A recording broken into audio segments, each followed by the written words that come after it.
Hey guys, we're gonna go through taking apart the dishwasher, okay? So first thing you do is pop this top off, it slides out, okay? Set it right on top here. Then from there, you actually lift this out right here. It's a pain in the rump, but it does pop out. This can be set right on the ground, okay? From there, this disc is very important. We do not want to lose this. This is very, very important. We're going to put that right on top of here. Then from there, pop these off.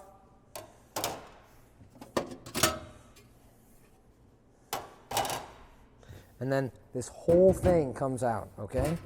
So you got to lift it. Squeeze it. You got to squeeze it as you bring it out.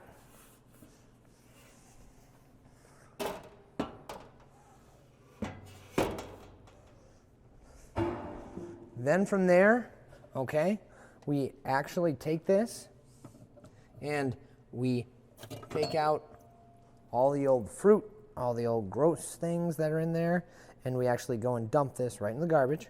I have a little garbage right here.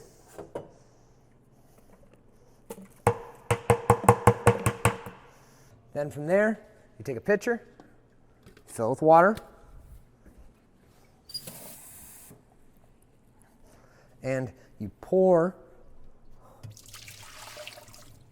all the leftover gross things that are down there will go into that basket. And once again, you're going to pull it out, all the gross stuff, you're going to dump it out. Okay? And you're going to do that over and over and over again until you get everything. At that point, though, we still have some more work ahead of us. All right. So the next thing you're going to do, the main thing is we got to get all fruit and anything that's left, basil, any kind of mint or anything that could have been down here. We have orange peel, anything like that we need to scoop out with our hands, okay? No chemical is going to wash this away. No water is going to wash this away. It is meant to not allow food debris to go down the drain, okay? So I know it's gross. I know it's not fun, but it's necessary. You straight up take it, okay? Grab the fruit debris. Throw it down there.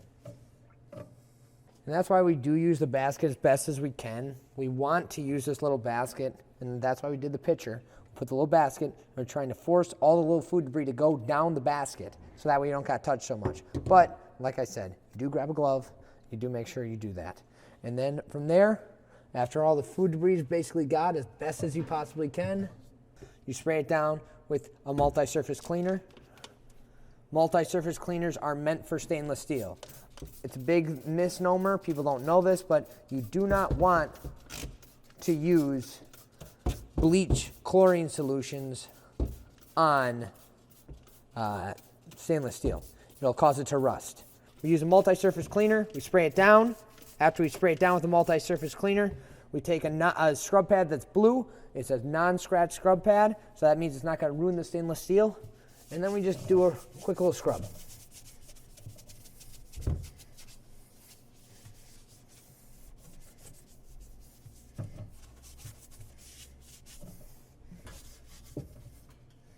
And if you run the food debris, grab it, throw it out. And remember, that stuff will not go away. It has to be grabbed. It has to be dealt with. It's not the most fun. Trust me, I don't like it any more than you. But we still have to do it. So after we give it a good old-fashioned scrub down, let it sit for a minute, and then we're going to do it one more time just to make sure we did a thorough job.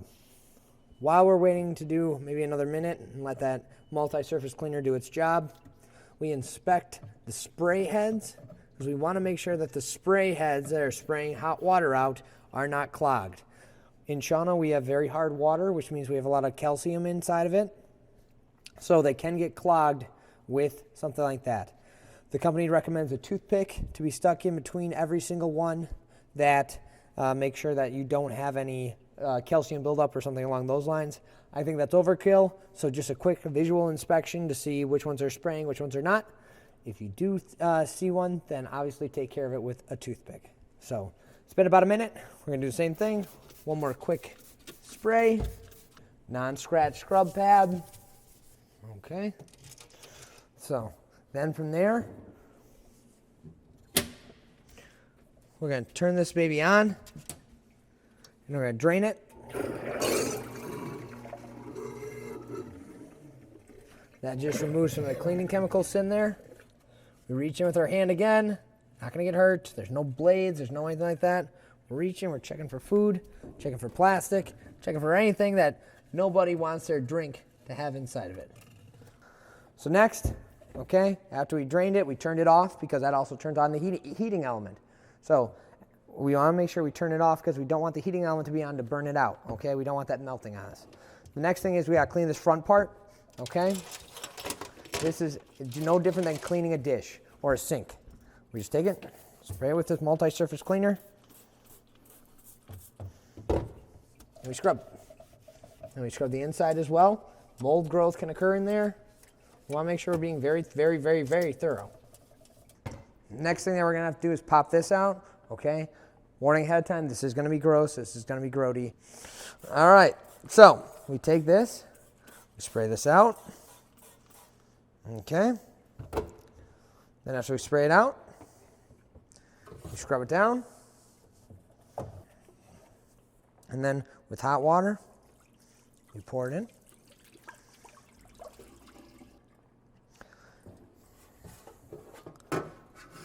Flip it over, spray this down.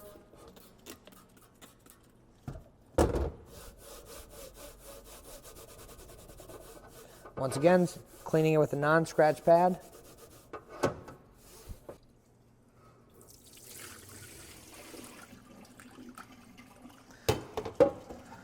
We clean this, and then we stick this back in. Now we're going to reassemble the item. We've officially cleaned it. We've removed all fruit debris. We have scrubbed it down with a multi-surface cleaner and a non-scratch pad. And we have inspected the spray nozzles to make sure none are clogged with calcium or other food products. Okay? So now we have to reassemble it. Okay? What we're going to do is basically a backwards technique. Okay?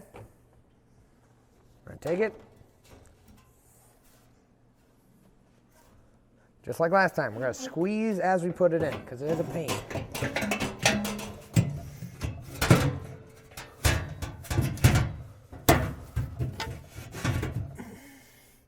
There are little, it's hard to see on the camera, but there are little nozzles or little pieces of metal that stick out that this will fall into, okay? You'll see them in the back and they fall in really, really nice, okay? After that, we stick these guys back in.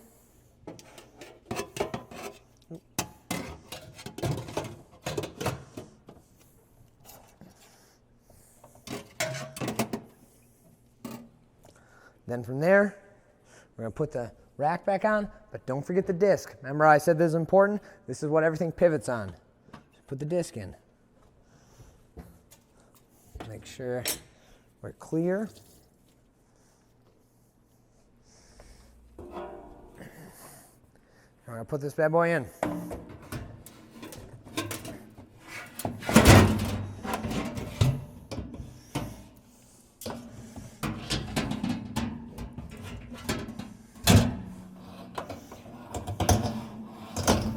Make sure she spins. She does spin, that's good. It's only going to spin so well though, because it needs this top portion on still. Okay. You're going to have to lift.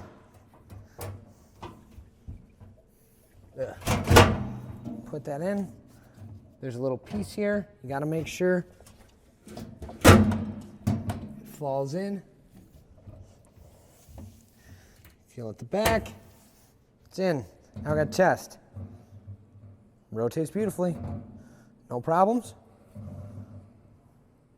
We're all set. We're going to test it next, okay? Make sure we don't have leaking out the back.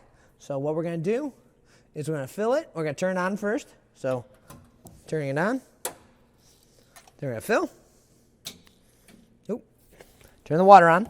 My mistake. Turn the water on. Fill it.